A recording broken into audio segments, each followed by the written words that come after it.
Bro, he's going to jump on the video and talk about this is stupid.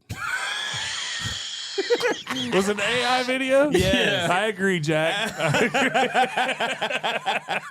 He said, this is stupid. I was dying laughing, bro. I was like... Welcome to the Big Hammock Podcast, the only podcast where we promote our movie and avoid the seriousness of ourselves. We also chat with indie filmmakers who somehow make movies with zero sleep and tiny budgets. We make fun of Travis, too. So kick back, relax, and swing with us in the Big Hammock Podcast. You can purchase our movie, thebighammock.com. That's the reason why we started this podcast, and we are having some fun with it. About the Big Hammock Podcast time. Yeah. Because I left it on a couple episodes in the beginning, and then I turned it off. Oh. Yeah, that's good. So we might Yeah, be good 'cause in the it picked- summertime. Yeah, it Yeah, picked for it up sure. in the beginning, unless you change something on the board. And it's the Big Hammock Podcast. I'm your host, Zach Shear, along with co-host Travis Cameraman Cecil, soundboard operator, editor, Malcolm Sear, in the studio. That's all right, though. I got jokes. Oh, and you cut my mic.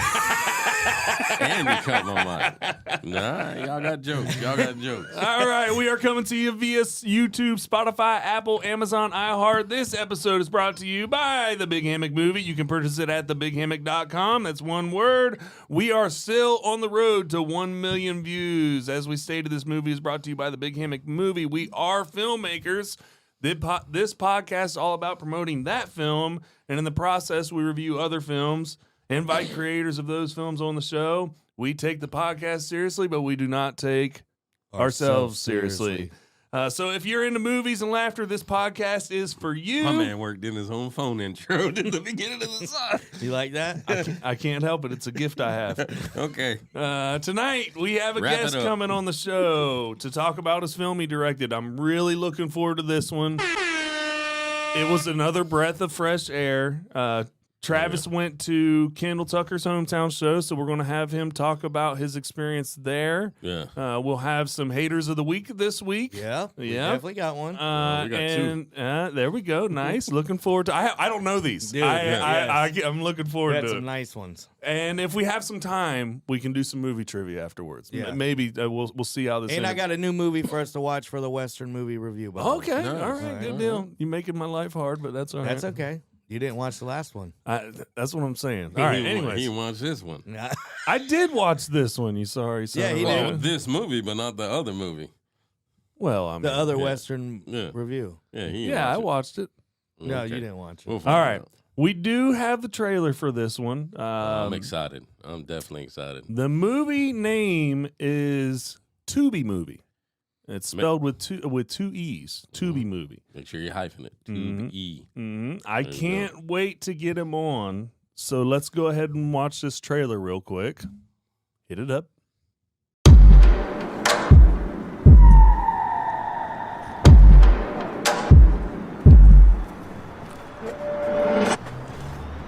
You ain't see dude?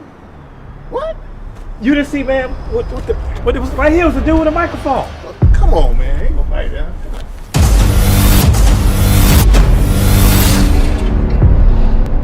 Where we supposed to be going again? You're supposed to be taking me downtown, but we could change the plot. Thank you for giving me your undivided attention.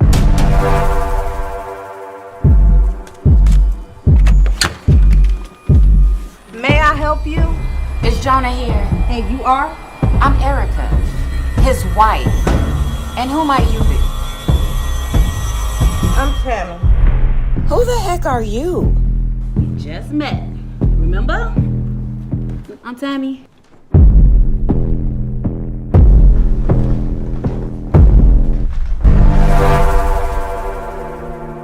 Do you know what happened to him? According to his chart, he had blunt force trauma to the head. When he arrived, he was unconscious with his girlfriend. With his who? Man, what you doing? I'm parking. You realize we've been here this entire time, right? Now, fool, we've been driving. Who wrote this?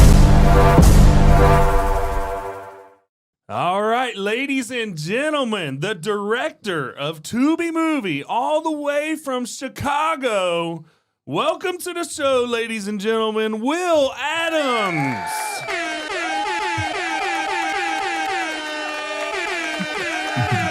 Thank you for having me, guys. Absolutely. And I want to remind the listeners and the audience real quick, if you haven't yet, do us a favor, subscribe. Hit that subscribe button. If you do, Will Adams gets the credit for that subscription. And all that is a tap on the shoulder and say, thanks, Will. We appreciate you.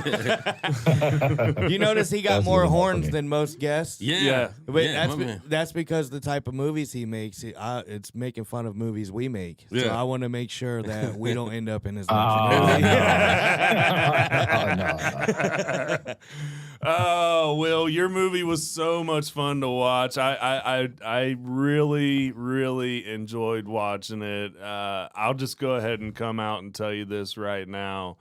And I want to be careful and choose my words wisely here because for me, and I think for all of us, right, we make it a high priority to feature independent film directors, cast members, crew members, whatever. I feel like it's very, very important for us to support each other. We don't have Hollywood's backing, so the only way that, one of the best things that we can do for the little guy is for all of us to support each other. And I will always give independent film directors the platform here to talk about their movie, get their voice heard, get their story out. In the process of that, the audience will never know, but some of these movies I'm just going to come out and say, I've seen some things that Will Adams was able to make fun of. Oh, yeah. Yeah, my man. And Will, it was so fun to watch your movie. I laughed the whole time. And I can tell you the next time, for sure, that I'm not even making this up, the next time that I watch one of those films, I'm going to turn around and watch your movie. That's what I'm going to do. So, well, here's the thing. I didn't mock anybody's movie in particular. I kind of made up my own stuff and made sure that it didn't like make fun of someone else's. So I don't want them to think that I'm directly taking a shot. And you did put that in the very beginning of the movie, but I think that it's, again, we're being independent filmmakers. We know what it's like. We know what it takes to make a movie, right? It's not the easiest thing in the world, right? It does take a lot of effort to do it. And when you're working with no budget, sometimes it does come out, those continuity things come out. Mm-hmm. I mean, I've seen Hollywood movies that have continuity. We've got plenty issues, of them in our movie. you know what I mean? Yeah. So, absolutely. But my point is that, Will, you figured out a way to have some fun with it in the movie. Of course. Yeah. And it was really, really enjoyable to watch.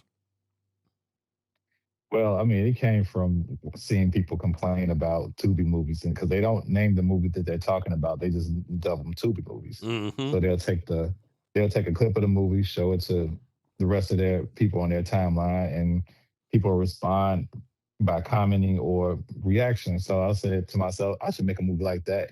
And then I was like, if I make a movie like that, they're just going to take a clip from my movie and post it and make fun of it, just like they're doing them. So then I thought about a self-aware comedy where the actors break character and complain about the same thing the viewers complain about, so everybody can laugh with us instead of at us. Yeah, it was great. Yeah, it was a that's great a smart idea. idea. It was. For sure. So tell me, I know that you went to film school. How did you get into the independent film industry? And I actually want to go before film school. Like, when did you have that desire? I'll just tell you, my first movie was called Kidnap. And before I made Kidnap, I was working on somebody else's project. And I thought to myself, I could do better than him. He's not doing what he needs to do. He don't know what he's doing. And then I did Kidnap, and it was trash. It was completely trash. And I figured that one of the things I figured out early on is you have to direct the cast. You can't let them do whatever they want to do, because if they have a script and they're working off what they feel like the script is about, you seem like you got actors working on a different movie, even though they're working on the same script. So what I learned from that movie, from that mistake, is to make sure it's one vision, one direction, so everybody be on the same accord. I mean, I think that so much of that is relatable. Oh, I yeah. mean, it's I know that you've experienced that. Oh, I've said that before. same exact thing, man. I was like, I think that I know I can do better than this. I man. think that and we've then I had- look at my work. I think that we've had other people we've interviewed say that. Yeah. I know that Malcolm, for sure, this is the whole reason why the Big Hammock exists in the first place. It was the same thing. I want to do my own thing, right? That, really. Well, it was the thing is I was working on somebody's project and they weren't. I was trying to help them because I saw things that they were doing wrong, and then it was like, yeah, all right, thank you, and then they still did it wrong, and I said, you know what? Well, I'm not complaining about what they're doing. I can just do my own, and then like I said, I failed, but I didn't give up. I went back in and did another movie, My Enemy's Son, and then I followed a different rule, which was one director, one direction. So the actors weren't the directors; they were working off of my voice opposed to their own. Again, so relatable. We I'll be honest with you. I'm a little biased, but I believe that The Big Hammock is a good movie. But I'm saying that to say that I know we all look back on that movie and there's things that we wish we would do different, and there's things that we're definitely going to do different for the next one. Just from what we learned from experience. You got to grow. Here's the thing about Kidnap. When I made Kidnap, I knew all the stuff that was wrong with it. And to show somebody Kidnap when I was screening it places and people walk up to me and say the things that I knew was wrong with it, it upset me because I already knew. And it wasn't, I was upset with them, I was upset with myself because I let it ride. It's the thing is if somebody catches something that you don't see, that's one thing. But if they catch the things that you saw already and you let it ride and you say, hey, you know what? Next time don't have the camera in the shot. It's like, oh, okay. Yeah, I know. I remember. My bad. That's like that movie me and Malcolm watched not too long ago, man. We was getting into it. It was kind of funny. I thought it was supposed to be serious, whatever. Next thing you know, man, they're on this one scene, and you got the whole camera crew hiding in the bush. And I'm like pausing the movie. I'm like, is that dude supposed to be there? It's almost like it has to be on purpose. There's no way they did not see this. No, right? bro. Like, I know. I talked with one of the producers, man. He was like, no, that was an accident. We just kept that in. I'm like... They was trying to practice doing Tubi movie. That's what that was. So, and I noticed that you had quite an abundance, at least a couple of comedians on the movie. How did you go about getting your cast for this film? Well, I knew everybody. So here's the thing. Well, this is my rule to making a movie. I write a script, grab the locations, then grab the actors. The reason why you do it that way is because the last people you grab are the actors. And the reason why is because what happens is you show the actor the script. The actor says, when are you shooting this? If your locations are already locked, you can say, these are the dates. If they say they're not available, you can move on to the next person. But if you do it in any other order, it's going to mess you up because they'll say yes because you don't have a definite date. And then when you come around with your date, they'll say no because I'm already locked into something else. But this, I had to work around everybody's schedule because I wanted these people specifically for this project. Good tip. Nice. Good tip. Nice. Yep, Malcolm's writing that one down. Yep. Travis has he's our cameraman, and he usually likes to guess. I ain't even taking a shot at this. No, you got to, bro. You got to. He got to take so a guess. he tries to get. He tries, and usually he's spot on, like to the T, as to what somebody filmed with. But he's already playing like he doesn't know. But you at least got to take a guess, Travis. Nah, man, I just figured with this being like a satire film and stuff like that, and they was in the element of making fun of stuff, like I think they used multiple cameras. I ain't even gonna go out and say a name. Just or throw one out there, just so we can say you got it wrong, Travis. All right, fine. Don't throw it off like so off. Like, Yeah. what do you truly think it is? What do I really think it was? Yeah. I think there was a couple cell phone shots. I think there was a few handycam shots, stuff like that. But I mean, I could be wrong. But Survey says. What's a handy cam? Kind of like what you had when the one dude was playing in the his little pool. And when he seen the crew over there to the side, like that little camera that the one guy was holding up, and he was like, "No, man, that's just a documentary of my life." Yeah. Oh, no, it was a XC10 Canon, little bare bones. It's a bare bones Canon Okay. that Okay. has nothing. It has everything is manual on that camera. Oh wow. Okay. XC10, yeah. Very And cool. the cell phone shots, yeah, for sure. Cell phone shots with me and my daughter. That Okay. was my daughter and I. Yeah. The shot where I was in the shot by myself With the and cars. I was doing establishing a shot. Yeah. That was cell phone, yeah. And Was then drone. Yeah. was there any lessons you talked about learning lessons from that original? What was that original? movie? Kidnap. Kidnap. What was Kidnap. was there any lessons you learned from this one?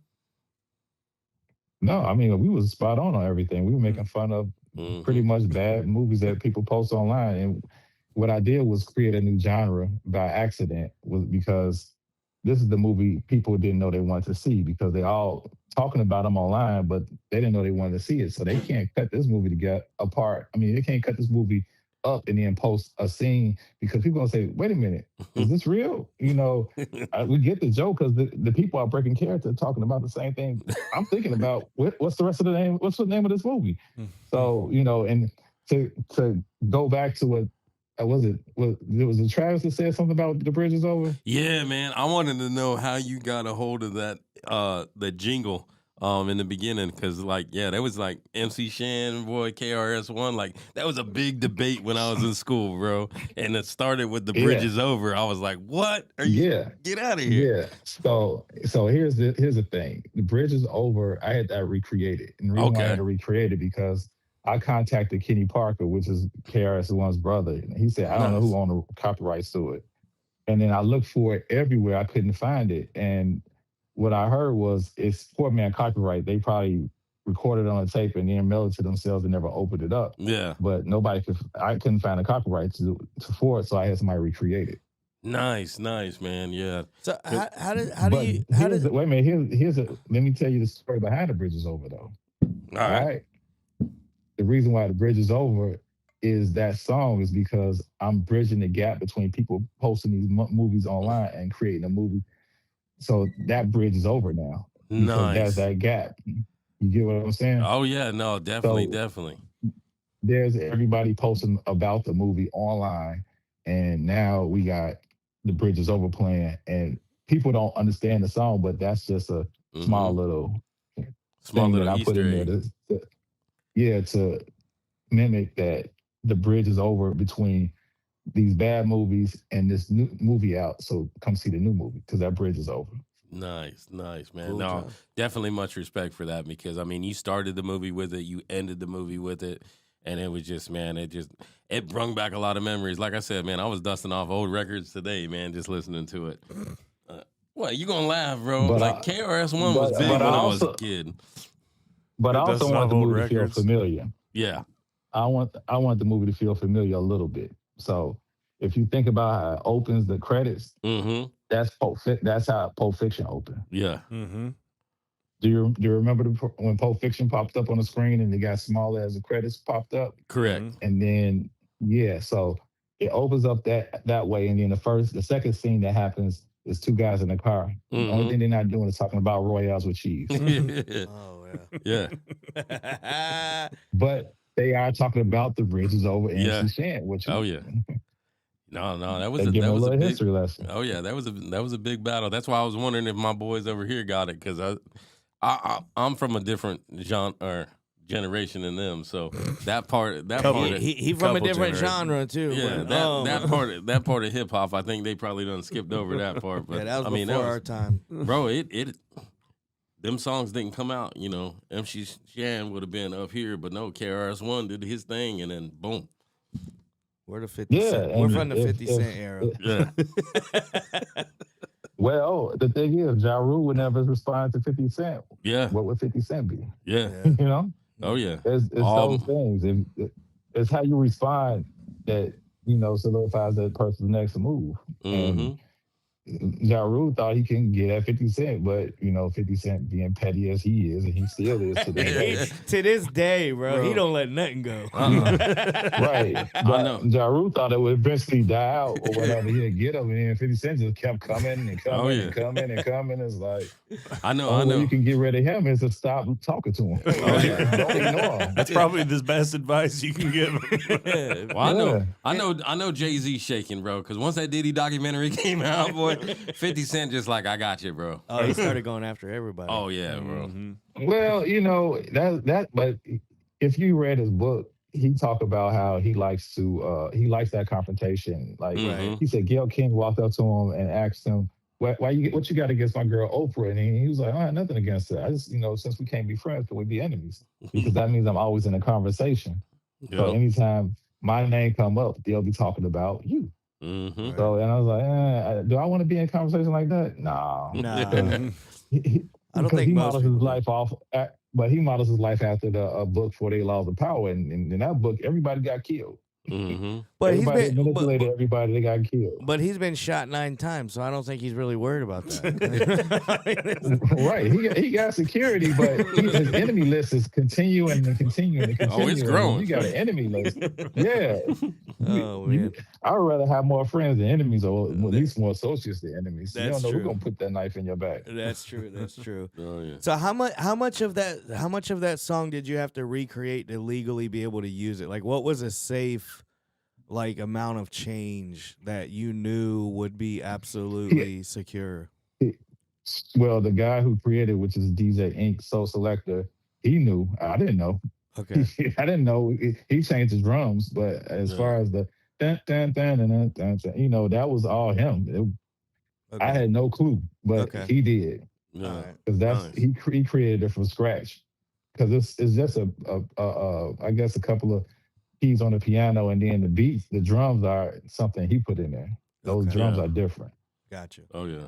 I was just curious to how people do get around that, because there's been a few songs that I would like to use in my future movie, but I just didn't know how to go about, getting some of the copyrights, because it's not old enough to be public domain, but it's old enough to where finding who holds the copyright is probably going to be impossible. But Kanye did the same thing with that "All Falls Down" song. He wanted Lauryn Hill sample, and they wouldn't allow it. So then he got somebody else to sing the same thing, and then that was the rest is history on that. Right. Yeah, because you can consider it a cover at that time, and you're just adding another verse. Gotcha. Yeah, Works pretty out for much. me. We got plenty of talent. We can make that happen. Yeah, sure. I don't know, bro. I mean, it ain't me. Y'all singers on the crew got it. Okay, cool. It ain't me. So you have the movie out on Plex. Is it anywhere else that it can be found for the audience?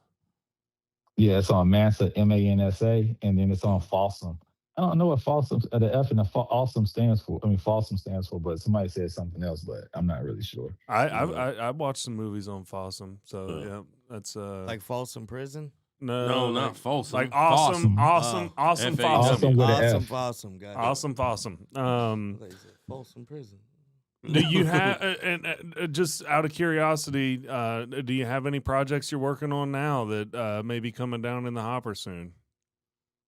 Yeah, a couple actually. I'm waiting to, I guess, stop this whole promotion of Fluke. I'm not Fluke. That's the series, but a Tubi movie. I'm really been promoting Tubi movie for the past 3 months or 4 months, something like that. Okay. And it hasn't been giving me time to focus on getting other projects done, but there's still other stuff on the pipeline, like Fluke, which I was talking about, which is a series that I'm pitching to networks. It's about a failed actor who fails upward instead of just failing in general. Because he fails upward out of dumb luck. He has a sister and then a friend. Those are the core characters, but it's just all types of chaos that falls around him. Not him being an actor, but just falls around his life. That's funny. I mean, it's like it's not that slapstick funny, but it's like, oh man, that was crazy how that happened type funny. Well, we have a local series here that was done. That's on Tubi as well. It's not ours, but they're from Ocala as well. It's called Backstreet. Don't know if you've heard of that. Yeah. It's on Tubi, and I believe it's on Amazon Prime. Yeah, Amazon, yeah. They're working on their third season. Third season. Yeah. What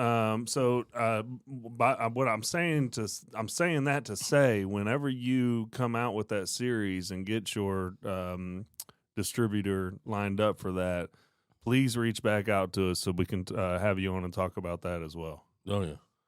Okay, well, did you see Plight by any chance? No. Mm-mm. What is it? Plight, the independent filmmaker. That's the web series that I have that I made during the pandemic. So we're actually gonna shoot. We're gonna shoot that movie too, which is Plight of the indie filmmaker, to make it different from the web series. So we did 2 seasons of that, and I call the first season a poop show because it's 3 to 5 minutes long. You can literally sit on the toilet and take a dump while you watch the episode. That's my kind of movie. Yeah, I'm telling you, that's perfect. What'd you say? Where can we see that at? You can actually go to my website, lokekey.com, and it takes you right there, but it's on YouTube. Okay. It's called Plight of the Independent Filmmaker. All right. You're going to have to spell that out. You're talking to the guy who couldn't even spell the Big Hammock for you. Wait a minute. There you go. Plight of the... Finally, someone that ain't me. I'll take it, Travis. I'll take it. Dang. Flight, like as in a pilot flight? No, man, not flight. Plight. It starts with a P. Plight? P-L-I-G-H-T of the independent filmmaker. Plight. Yeah, that's what I said. All right. Now that you got Zach up in the interwebs and stuff like that, I did have a question, man, because I seen who put out your film with Buffalo 8 and you guys working with them. Did they plan on doing any physical releases or anything? Because I've done a little bit of work with them. I don't know if you worked with Adam or anybody like that, but Adam is he's trying to put his hands on Luke. Okay. And I'm not ready for that yet, because I'm trying to see what Tubi movie does. Yeah. All right. Because he has hit me about Fluke. Like, he was hitting me hard about Fluke for a few months, and I said, let's see what Tubi movie does first before we can actually talk about anything else. So I'm not about to jump in and say, all right, Tubi movie's done, and then running that way. And now the marketing department said, hey, you need to do a podcast and you need to do all these interviews, and I was like, okay, yeah, all right. Well, hopefully this one hadn't been too bad for you. No. Actually, I like them. The reason why I like them is shows that other people like the movie aside from me, and not only that, it gives people a chance to hear someone else talk about the movie aside from me. Because I can say it all day, the movie is great, but if somebody else say, oh man, this movie is crazy, it's funny, they'll believe you before they believe me. Oh yeah. No, that movie had me rolling. I mean, I could relate in that one of the opening scenes where he was like, "Come over here, let's fake eat." Because I remember being on set of Todd. It was one of my films, and we didn't have enough money to keep adding the extra food to the plate. But we had plenty of vegetables and stuff like that. So these poor guys were eating tomatoes for like 2 or 3 hours. And I was just like, oh man. I related when I seen that scene, bro. I was rolling. Yeah. I mean, I loved everything, like the shots that showed the cameraman or the sound man, the car rides, the different locations, interior, exterior. My one guy talking about, did we just walked inside a building and now we're in someone's rickety garage, bro. Bro, I was rolling hard. I like that first scene in the beginning where he's walking and he walks in and out of the house a couple times.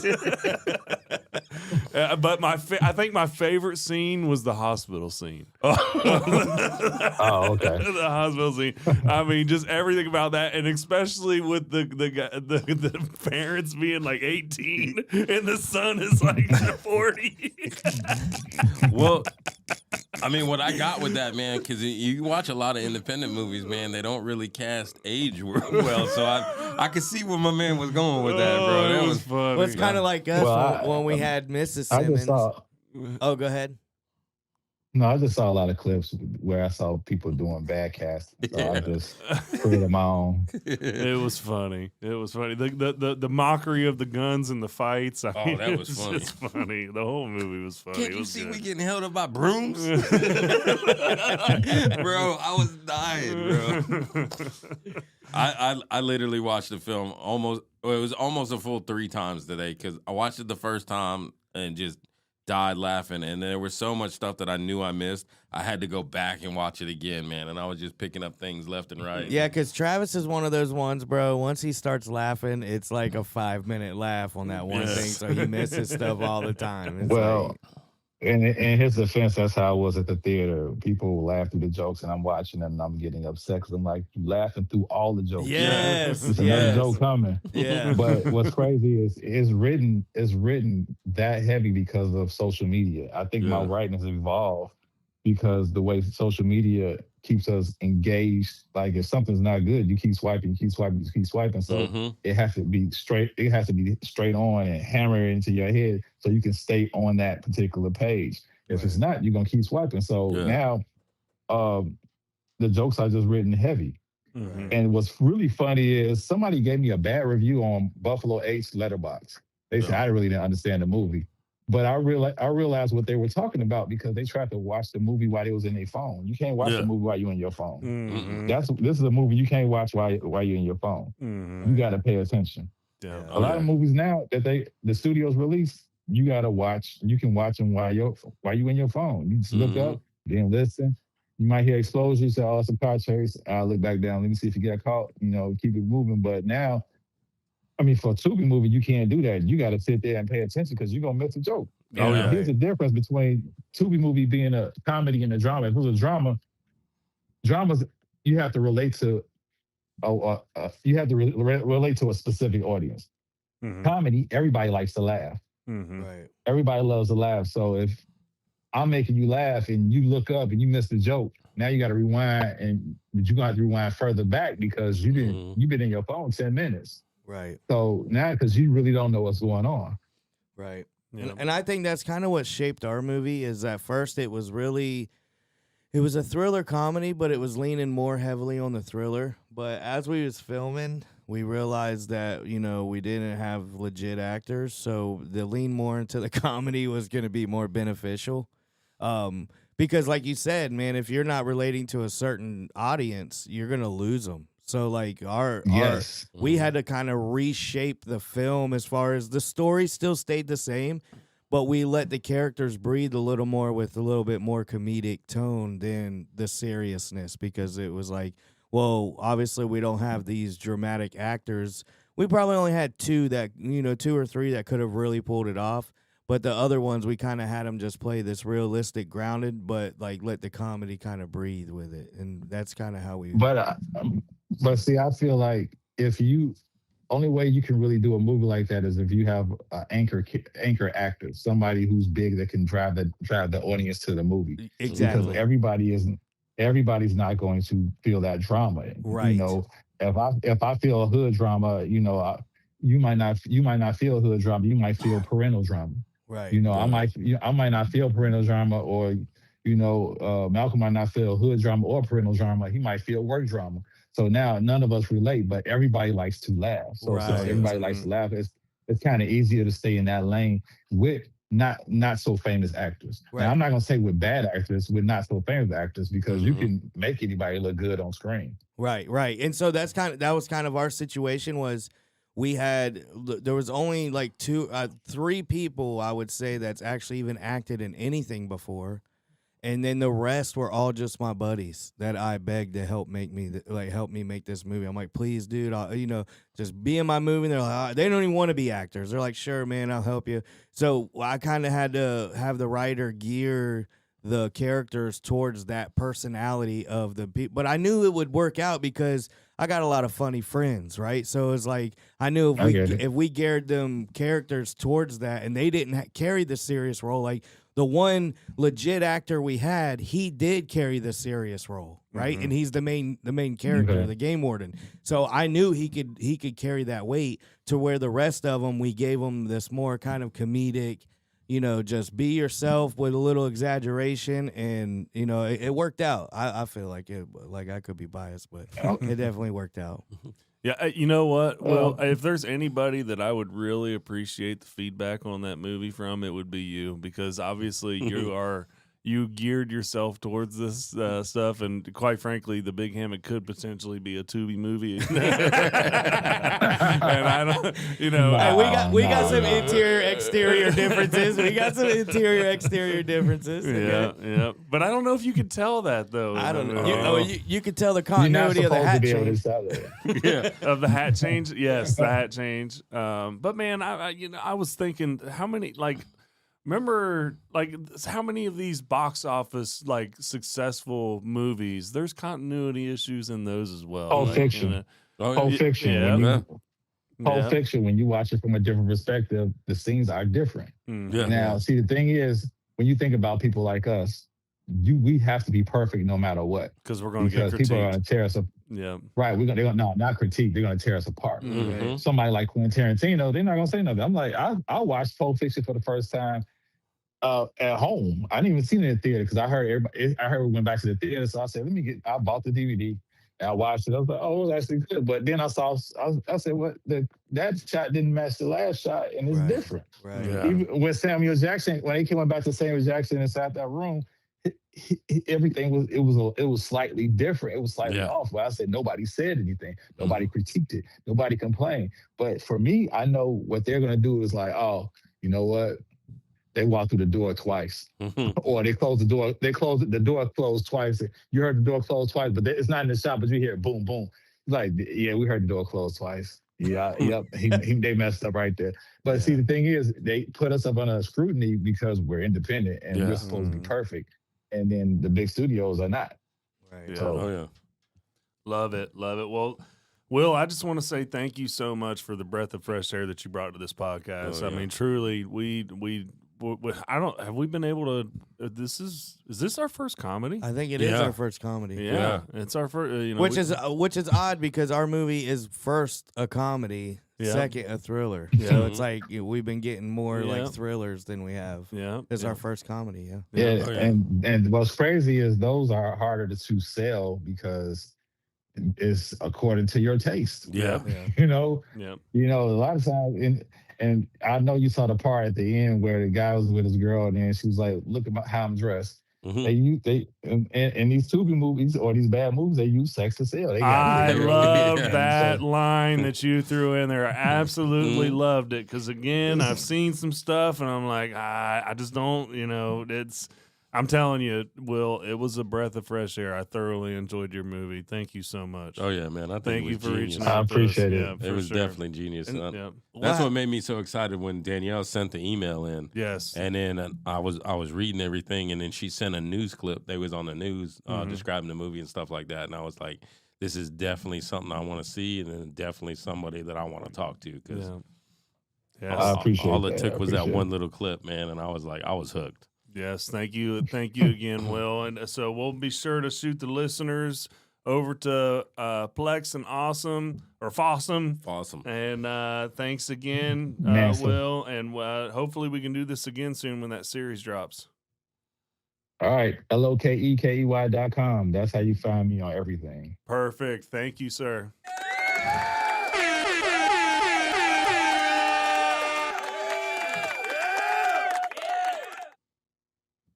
Beautiful.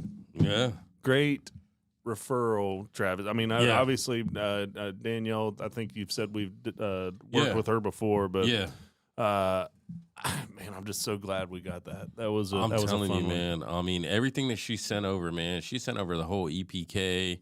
Man, she sent over some marketing clips, different stuff like that, man. And then, like I said, when I seen that interview when they was on the news, and I was just like, I can see the passion in their eyes. I know the movie that they was trying to make, and the movie that they was trying to make, they made it well. I mean, it was just like I said. When I was talking earlier, I don't know if I sent the text or whatever, but I was just like, this is literally the funniest movie I've seen all year. Like, it's been a long time since I've seen a comedy that made me laugh from the beginning all the way to the end. Thanks, and then, Trav. yeah. Thanks, buddy. What? What? Thanks. You just come drop it and say thanks? Thanks, Bro, your movie didn't come out this year. Yeah, it's been a year. Yeah. It's been less than a year. I'm just kidding. Bro, no, for real, man. It was hilarious, bro.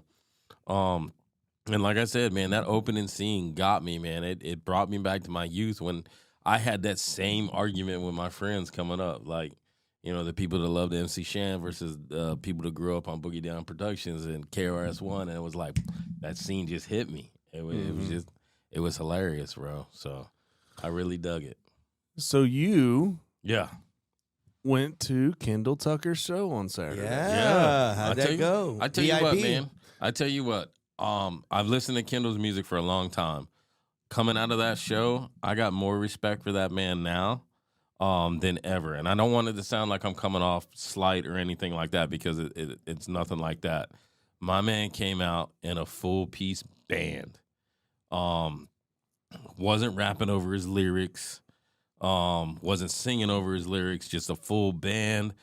Great crowd participation. The way he interacted with the crowd.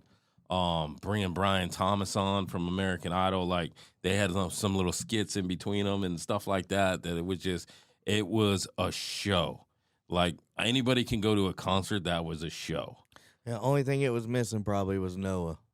Yeah, I mean the way both of them. Man, wouldn't that be cool? Noah and Kendall did a show together. I'd like to see them do a song together. Yeah, that would be cool. I too, tell you man. what, yeah, just both their stage presence, man. They do real music, Right. So, and the reason why I can say that, man, bro, I love Bubba Sparks. Bubba's rapping over iPad, bro. You know what I mean? Like they had his little DJ doing this stuff, you know, things like that. And then a couple of the other guys that came out, you know, they was rapping over beats, and it kind of reminded me back in the day when we went to the clubs and everybody was just rapping over their track. But to see Kendall come out and do his thing, and when he even was on the show talking about I can do a show and make it feel for all ages and different stuff like that, like you can really tell the song choices he did. He even did that song that he wrote to his father, Letters to Heaven and stuff like that. He got the whole crowd he got all the lights to come down.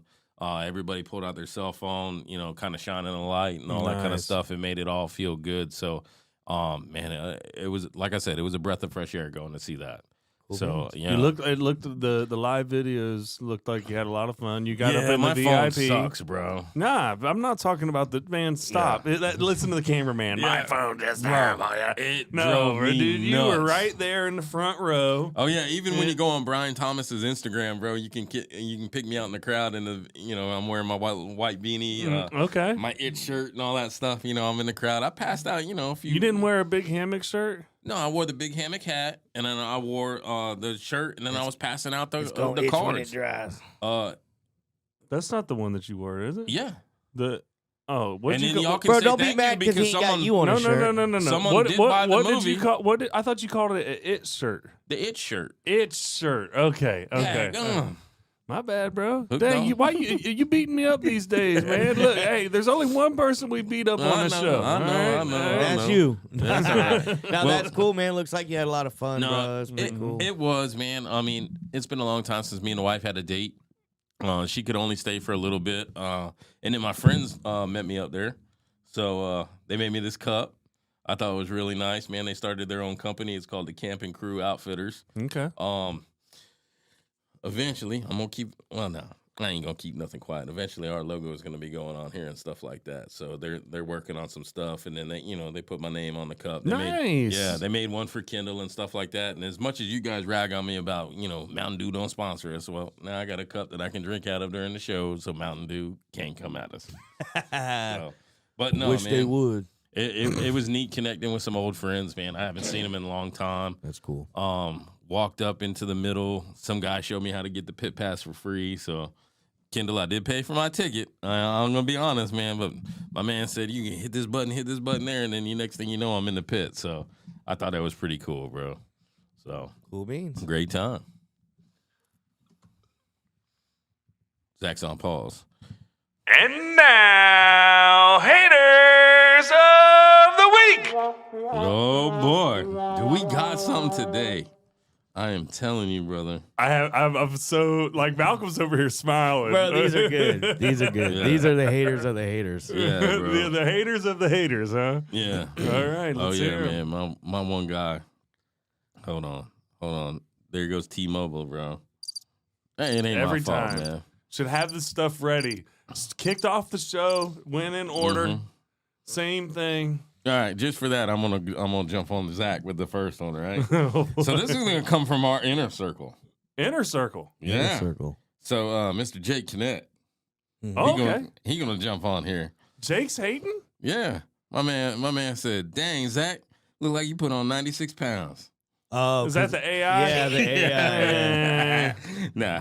Boo. Nah, that was but- funny. Yeah. But for that one, the reason why I did the AI video, so we've been uploading the videos and stuff like that. So it gave me a chance to hit the remix button. As soon as I hit the remix button, I guess we unlocked something new in YouTube, and it just started spitting out videos. So to be honest, the Jake thing was just a ha-ha, but Jack B17, bro, he's going to jump on the video and talk about this is stupid. Was it an AI video? Yes. I agree, Jack. He said, "This is stupid." I was dying laughing, bro. I was like, Which one was it? It was like you and the Sasquatch to come over here and he smacked the desk. That was funny. Yeah. I thought that was hilarious. He's like, "This is stupid." No, yeah. So go ahead, kick it one more time, Zach. And Go ahead. I mean, you should You're gonna only have talk to do about it one. me. You should only have to do it one time because it's a segment, right? It's a haters of the No, week no, you segment. do it before every comment. No. Every comment No, you go do. ahead. And now, haters of the week. It's fun bit. Yeah, you got to do it every time. Stupid. So this one I stand got. it. I got. Jack B would say it's stupid. So. Who's Jack B? Oh yeah. It's the last hater. Oh yeah, that's right. Moving on to the next hater. Yeah. This next hater, I got to give some love to. Okay. He's a hater, but I'm gonna love it. Okay. So he jumped on our haters of the week. Subscribe for your own hate update. He said, "I 100% hate your content." Wink, wink. So he wanted recognized. Yeah. Who is it? So that boy, PJ. I'm gonna go ahead and subscribe to him right now. PJ got him a subscriber. And he didn't even spell boy right, BOI. So Thanks. What's his name? that boy. Thanks, that PJ. boy. That boy PJ. So he had 11 subscribers. He's definitely He getting said one he on hates here. our stuff. And that's it. And that's it for haters of the week. I just have so much fun doing that. I love haters of the week, bro. And now that we got people like kind of participating, like old PJ right there, and he's like wink, wink. That was kind of fun, man. People are catching on. And then we got one guy who just keeps jumping on the comments, like he's really hooked in. He went and got the movie and everything. Yeah, he bought the movie. He said he thought the movie was awesome. Yeah. Where am I? Are these comments on Facebook or No, YouTube? they're on YouTube. Okay. Yeah. Yeah, I can't remember. It was on the short where we was talking about the guy one of the haters that said whoever makes an AI image for their podcast probably made a crappy movie. Mm-hmm. And old boy went on there and was like, "Man, your movie was awesome." Like, so he it was Nice. pretty cool. Yeah. No, it's I'm gonna give him a shout Yeah, out, let's man. give him a shout out. His YouTube channel is Chef Ranger Gaming. So he's been following us for a few months, man. Thank you, Chef Ranger. He called me a legend, bro. That's what, That guy. Yeah, He he's said number one in dude's my a book, bro. legend. Yeah, I do like him. Yeah. Yeah, he's all right. He doesn't understand the show if he's calling you a legend. Hey, man, that was an epic clip, bro. It was a good clip. You gotta admit. It was a good clip. That's good. All right. Trivia. This one's short. Sports movie trivia. Okay. All right. Rookie of the year, come on. Maybe. This Angels in the outfield. This movie is famous for the line, "There's no crying in Travis. baseball." A League of Their Own, Tom Hanks. All right, you got her. Let's go. I can't stand Bro, I can't stand Tom Hanks, but I love that movie. Charlie Sheen's character was known Travis. for the nickname Travis. Go ahead. It was Major League, bro. Wild things, son. This 1993 film starred a young boy playing for the Chicago Travis. Cubs. Rookie of the year, bro. Come on. Wait, am I the only one playing the game? This movie tells the story of a college student who dreams to be playing Travis. for Notre. Rudy. And Dang. No one watches sports movies? I've never seen Rudy. Rudy is good, bro. That's Lord of the Ring. in this movie, this team executed this offensive play called the Flying V. Travis. Malcolm. Come on, Travis. Oh, Mighty you Ducks. cut me off. Dang. This movie I'll has give him one. I'll give him one. This, man. Cheating, dog. this movie has a rundown wannabe hockey player take up golf to pay off his grandma's tax. Happy Gilmore. Bugs Bunny and the Looney Tunes recruit Michael Jordan to save themselves. I'll give him that one. Space Jam. Yeah, that's the only Space Jam. That LeBron James one needs to be wiped Yeah, from it history. does. All right, this boy just moved into a neighborhood, puts his friends in quite a pickle when he hits his Malcolm. stepdad's. Sandlot. You got it. Oh, that took a minute. I love that movie. I actually like a few of them. Focusing on the Why are integration. you looking at me like that, bro? What was it? He's I'm talking. just rambling. He's Saying talking. He's talking nonsense. I like. I'm kind of rolling through these fast. I know, like last week we talked about the films, but I feel like we had a good interview and it took some time. So I feel like I'm kind of rude for cutting y'all off. No, it's all good. When has that ever stopped you? The I'm working on interrupter. myself. You know what I mean? No, because then I have to change your title on the intro. No. Go ahead. Focus on the integration of white and black schools. This high school team bonds together to win a state championship in 1971. Malcolm. That's a good football movie. Remember the Titans. That's it. There it is. This high school coach was famous for shutting down his basketball gymnasium when his students did not hold Malcolm. up their end of the Dang. bargain. Coach Carter. That's it. There you go. All right. So now we got Actually, Coach Carter was crap. I like that movie. Yeah, it was good. It was okay. It had its Yeah. moments, right? I mean, I feel like there were some spots that was kind of slow, but hey, my movie for the Western movie review. Dang, he done cut off everything, bro. He's an interrupter. He's the sequel. Yeah. No, I'm the best. That's why I do what I do. All right, you ready? I Know y'all probably already watched this one, so we let's done- not talk about it today. Okay. Are we done with like the bit? Yeah. Oh, dang. Yeah, I moved on. Uh, So I know y'all probably already watched this one, so we're still not going to talk about it. I want y'all to rewatch it with a fresh mind for next week. Audience, chime in, tune in. You ready? Yeah. Shanghai Noon. Yeah, that's I a can make that one. terrible movie. No, you're an idiot. That ain't even a Western. Yeah, it is. You watch it. No. Yes. Thanks, Malcolm. That's a good one, Thank ain't you. it? Thank you. You're Yeah. welcome. I'm good, bro. Yeah. Make sure you watch it. I'll watch it again. 100%. Yeah. It's like we got us a Mexican standoff. Yeah. Although we ain't got no Mexicans. you said Well, there goes our Mexican audience. you said wet rope. No, see, I told you.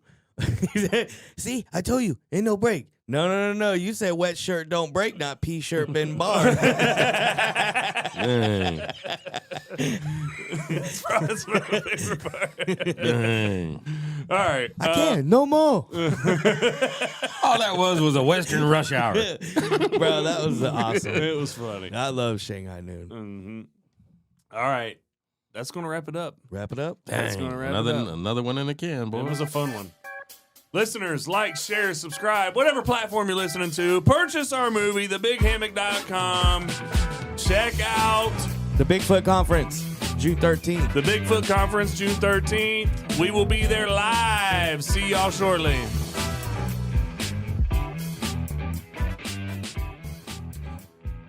We need to set up Damon Yeah, we do. for the year anniversary. And next of the time you plug the podcast. movie, make sure you say on thebighammock.com. You just said purchase. Make sure you show up. You're not wearing perfume with your Avon smell. Man, I don't smell like Avon, bro.